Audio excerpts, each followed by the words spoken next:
Hi, my name is Yvonne Wan. Welcome to my class. Today we will be exploring human emotions through comic art.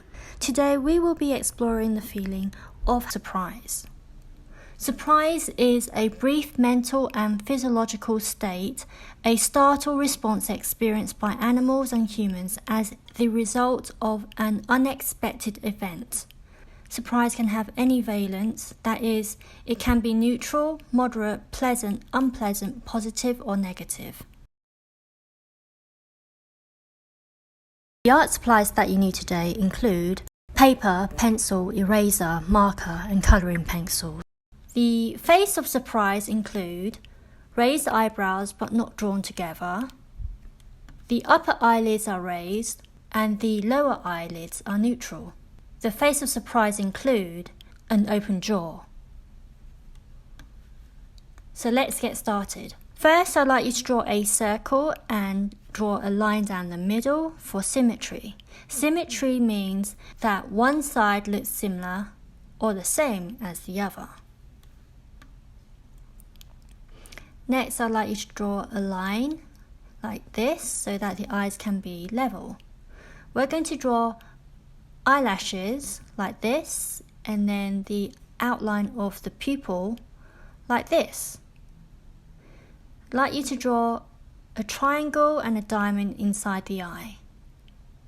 Next, I'd like you to draw the other eye like this. Next, I'd like you to draw the mouth, which is like a rounded rectangle like this, and then the tongue and then the teeth like this. Next, I'd like you to draw the raised eyebrows like this, and then the face shape like this.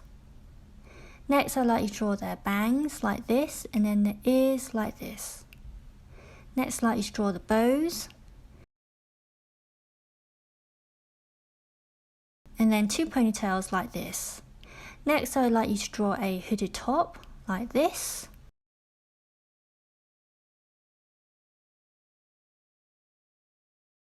And then I'd like you to draw some blush marks on her cheeks, like this. Finally, I would like you to sign your name and put the year on your artwork. Next, I'd like you to ink your artwork using a thin marker and thick marker too. Don't forget to apply thick and thin lines wherever you think it looks good. Please remember to use an eraser to erase the pencil lines after you have lined your art with marker. We are now going to learn about colouring. So I would like to introduce you to the use of colouring blenders when it comes to colouring your art. If you apply the blender to your colours, you will notice that the whites will start to vanish and the colours will become more smooth and solid. If you apply the blender on several colours, the colours will blend nicely, creating a gradation of colours and create new tones in the process. Blenders can make your art appear more smooth and realistic. And now I'm going to introduce you to the use of burnishers when it comes to colouring your art. A burnisher keeps your whites white. You can apply it as an undercoat or an overcoat. As an undercoat, you can use it to create brick lines, for example, and then colour in the bricks without needing to colour around it. If you want to create a shiny effect, you can choose to use the burnisher as an overcoat. So there are different effects you can achieve by the way you handle your pencil. So if you apply light pressure, the colours will come out lighter. If you apply medium pressure, it will appear a little bit darker. If you apply a lot of pressure, then it will be extremely dark and more solid. If you have trouble applying light pressure to your pencil, you can handle the pencil from the top. You will notice the colours will be a lot lighter as a result of the way you're holding the pencil. The directions of your strokes is important, so I highly recommend that you use one direction when you are shading. If you apply your strokes in different directions, you will notice that the colours will be inconsistent as a texture.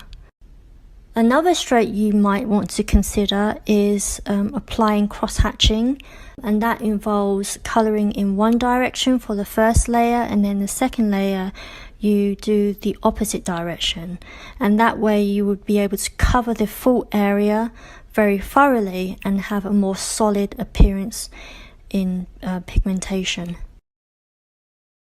Another texture you might want to consider is circular motions. This provides a different texture and can be very useful depending on what texture you prefer. Another technique you might want to try is layering. You can choose two different colours and put them on top of each other, creating new colour tones. So I'd like to teach you how to do highlights. First of all, you need to have a light source so you can determine which part of the drawing should have a brighter side and which side should have a darker side. And you can have the highlight using white, or you can use a burnisher. And here I'm just using grey to depict shadow. So now that I've taught you some basics when it comes to colouring techniques, I would like you to apply everything that you've learned to the drawing. So just to summarise, the directions of the strokes matter, the pressure that you apply matters, the amount of layers that you apply also matters, and it's also important that you factor in highlights and shadows using whites and darker colours and the burnisher too.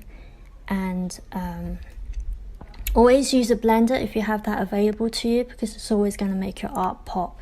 This concludes today's class. I look forward to seeing you next week. Bye.